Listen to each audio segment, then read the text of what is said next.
back mga kapirata. Joke lang yung kanina. Kasi pagkadating natin dito sa Bandang Lagro, tumigil na yung ulan. Sabi ko na nga ba, ganitong mangyayari. Yung pag nasuot mo na yung kapote mo, biglang mawawala yung ulan. Katulad dito, tignan nyo, napakainit.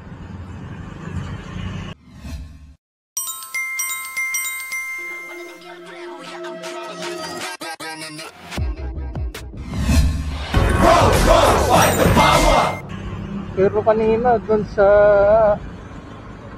bandang Amparo, grabe yung ulan talaga guys. Bumuhos ng malakas kaagad eh. Tapos nung sinusuot ko na yung kapote natin, bigla namang humina.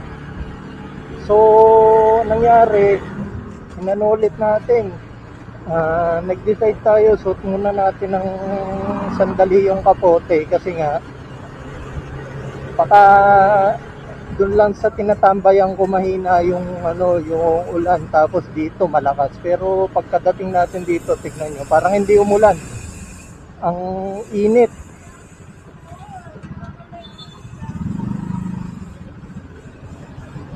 Ayan. Ayun yung problema sa panahon dito sa Pinas. Talagang mahina ay ulan, tapos mawawala, tapos ulan, tapos mawawala ulit. Laging ganon. Hindi siya yung steady na babiyahe ka ng Bulacan, maulan, tapos pagdating mo ng Commonwealth, maulan pa rin. Madalas dito, pag biyahe ka ng Bulacan, doon lang maulan. Tapos, minsan niya, pagkatawid mo pa lang doon sa tulay, doon sa San Jose,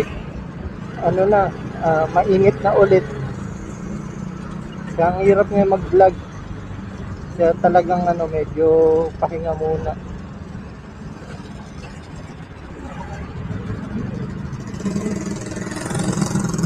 Itong part na to, sa Lagro, sa mga hindi nakakalam.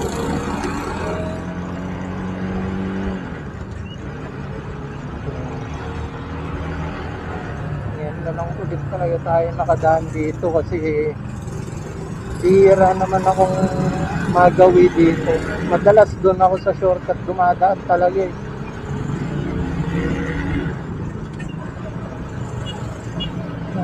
Nako.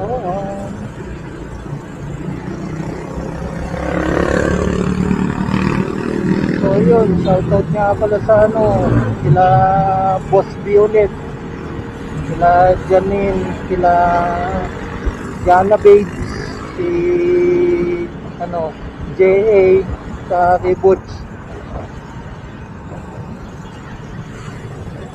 Buti kanina nung pagpunta ko ng pagbalik ko ng Bulacan, nakatambay sila. So tumambay ako, tapos nakikain na ako sila Janine. So doon na ako nag-lunch. Pero bala ko sana kaninang alauna, alis na ako eh. Kasi dumating ako alas 11, so mag-usap kami mga 2 hours lang sana, tapos alis na. Pero napasarapan tambay, tapos ayun, may nagtiris pa kami ng mga doon eh, garapata, yung dami kasi doon eh. Hindi naman doon sa bahay nila dyan eh, pero doon sa kalye may problema yata yung doon. Biglang nagka-garapata infestation eh. Ay, naku, nakakamiss. Nakakamiss din yung mga ganun nga, yung patambay-tambay lang. Tapos yung bibigay ng DVD na pirated. Tapos ilang beses nung papanoorin, siguro mga 5 times. So yun nga, naalala ko dati nung pa ako, nung hindi pa uso yung internet, syempre, ang source of entertainment talaga ng mga tao is manood ng VHS, saka mga CD, DVD. Pero nung ang ikikwento ko sa inyo, yung time na na VCD na yung uso, kasi naalala ko dati, yung Fast and the Furious na Tokyo Drift. Parang every time na pupunta yung mga tropa ko sa bahay, siguro mga 5-6 sila. Madalas nanonood kami ng Tokyo Drift.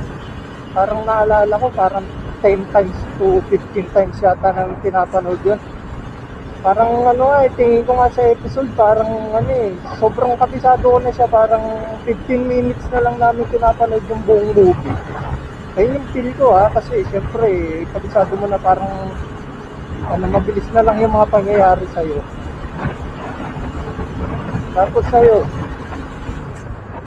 Tapos, naranasan nyo na ba guys, yung bibili kayo ng BCD, na katulad nitong Tokyo Drift. Nung time na to, yung Tokyo Drift, Tokyo Drift pa lang yung nilalabas. Wala pa yung 4. Pero yung nabili namin BCD, may nakalagay 4, 5, 6, 7 hanggang 10. Talagang advance yung nila. Yung pagre-release nila, tapos putik yan, nung papanoorin mo na hindi naman Tokyo Drift, hindi naman Fast and the Furious, kahit yung mga yung mga ibang city, yung mga apokalipto, parang hanggang 1 nga lang yata alam ko nun. Tapos magulat ka, yung CD bibili nyo hanggang 4, putik yan. Nakita nun.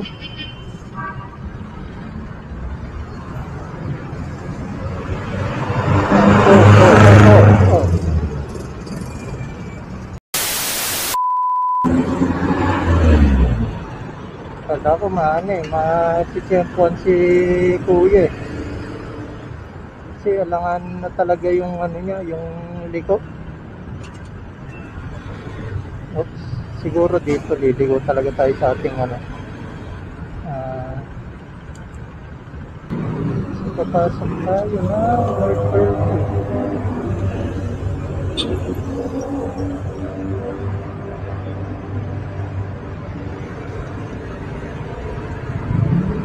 Nagsusurka tayo sa Dalia, ulit tayo dadaan pa uwi kasi gantong oras na lang po traffic pa dito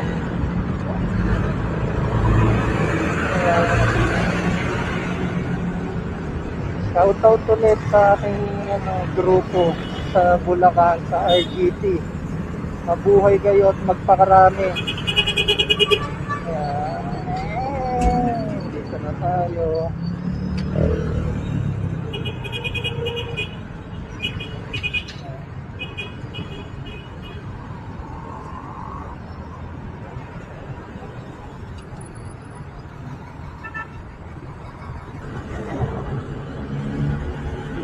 Diretso lang. Medyo mabilis yung biyahe natin hindi tayo masyado na traffic. Doon lang talaga sa malaria. Talagang doon doon talaga tumitigil yung mga bus tapos putik yan. Parang ginagawa kasi nila, di ba, mag-green, hindi sila didiretso, parang hintayin nila yung next na green. So nakakabuisit, parang ilang minuto rin, mga 5 minutes siguro, ganun yung nila, bago sila gumalaw. Kaya nakakainis ba't umuusok? Ano meron? Amoy amoy gulong. Kaya nakita ko dyan. So yun nga, babalik tayo sa kwento natin.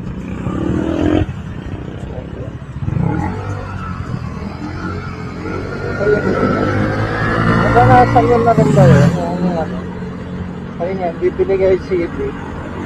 Tapos nakalagay doon, parang yung huli yung pinanood, alam nyo hanggang doon lang talaga yung yung wala pa siyang kasunod, pero doon sa CD may 4, 5, 6, 7, 8 na mga ganun. Ilang beses ako naloko na mga ganun yung katulad nga doon sa Apokalipto, kasi napanood ko sa sa saan ko nga ba napanood yan? Sa cable channel, cable TV, ewan ko. So yan, parang doon ko siya napanood. Tapos pagkapanood ko sa kanya, syempre nung pag-uwi ko ng Bulacan, sana ko pa ito napanood doon pa sa sa probinsya pa, Apocalypto 1. Tapos nagulat ako nung pag-uwi ko ng Bulacan, syempre hinanap ko kagad yun to kasi parang sabi ko okay yung kwento ah. Parang medyo gory. Pasok siya doon sa panlasa ko ng bata ko eh. So, yun. Syempre, dahil wala internet, hindi mo alam kung meron talaga. Pero may nakita kasi ako sa palengke, Apocalypto 2 hanggang parang 5 yata yun. Ayun nga, gano'n. So, binili ko. Putik yung pagka-play ko nung Apocalypto 2. Ibang palabas. Sabi ko, visit na goyo ko eh. Noong time namin, yung 50 pesos, parang hirap kunin nun. Yung 50 parang ang value dati ng 50 is nasa parang 150 pesos to 200. Parang ganun yung dating ang value. Ngayon yung 50 parang na lang eh, 20 pesos eh. Hindi mo na mapapatagal sa kamay mo yan. So yun, bukod doon, siyempre, yung mga bukod doon sa mga may 1, 2, 3, naloko rin ako kasi dati, yung Final Fantasy 7, tama ba? Oo, tama, Final Fantasy 7, yung kay Cloud Stripe, kala ko may kasunod siya.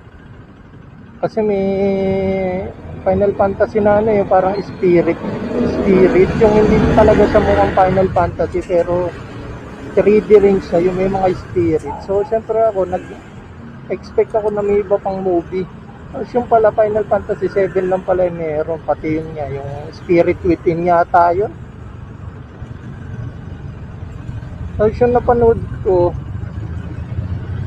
na yung nakita ko, nabili ko CD, tapos pinanood ko, pala yun, parang mga cutscenes lang nung laro, parang pinagsama-sama lang nila.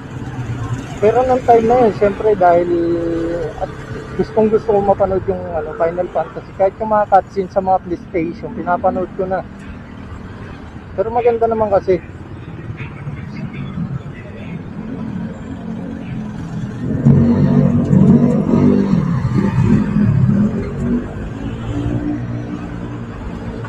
So yun, pinapanood ko dati yun. Pero ngayon, di ba katulad ngayon, dahil may internet na, dali nang malalaman kung may kadugtong ba talaga yung pinapanood mo eh.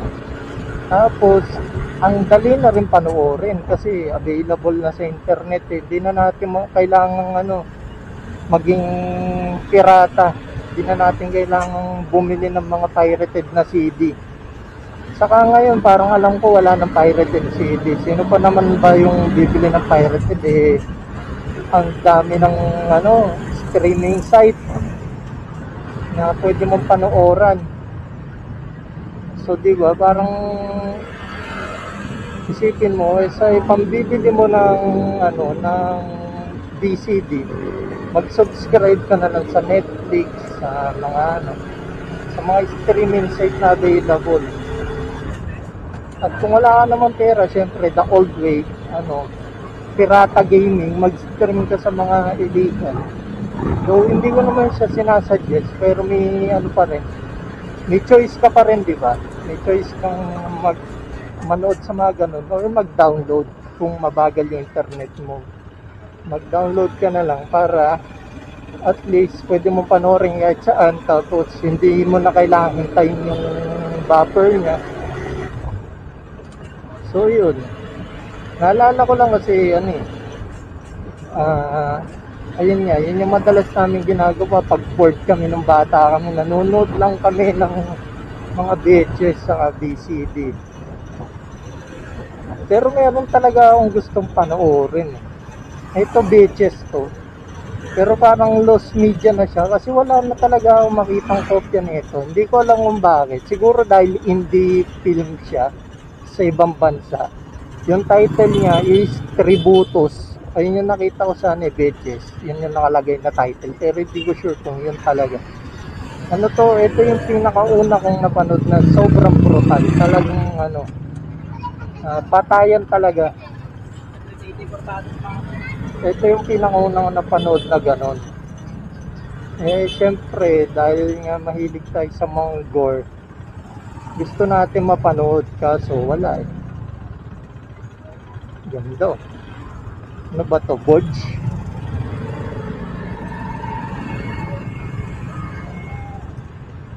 Traffic dito. One eternity later. Traffic, grabe.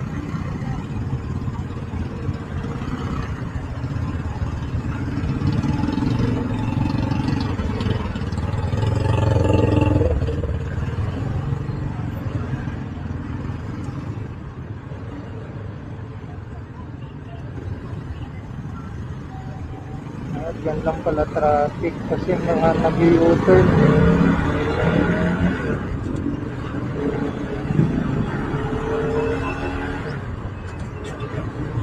Yan, malapit na tayo guys.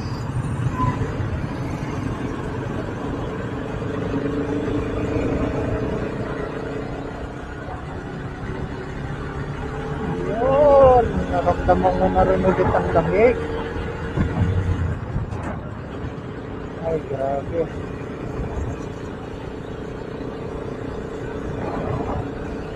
Tururut.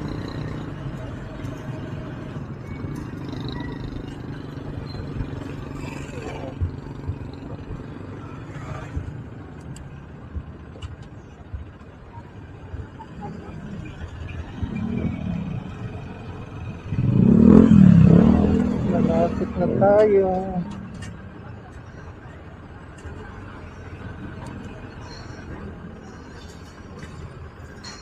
Sulit mo ang ano eh, pando.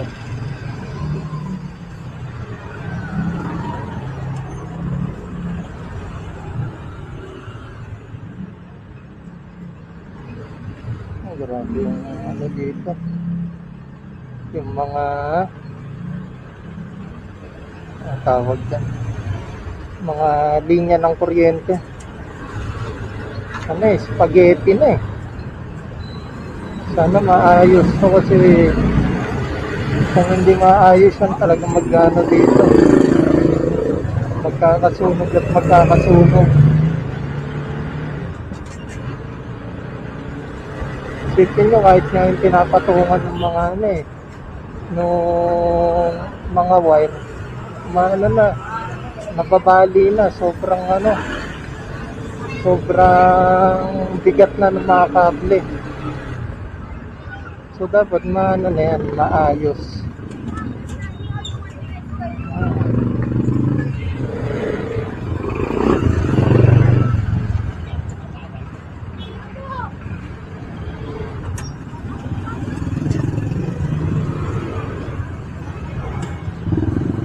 Kaya bumabaha na dito. Ay ano, laging basa na dito. Dati naman hindi ganyan dyan. Ay grabe. Malapit na tayo.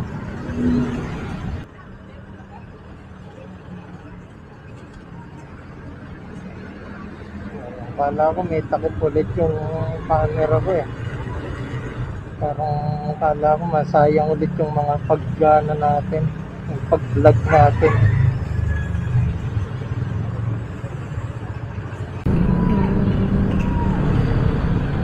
So ito talaga, dito ko na totally tapusin yung vlog ko kasi wala na rin naman akong masabi. Ito na talaga, final na, dito ko na talaga tatapusin. So kung umabot ka sa part ng video na to, pahingi naman ako ng like and subscribe, saka follow nyo na rin yung mga socials ko. Ngayon ko na nakita, may gate pala doon.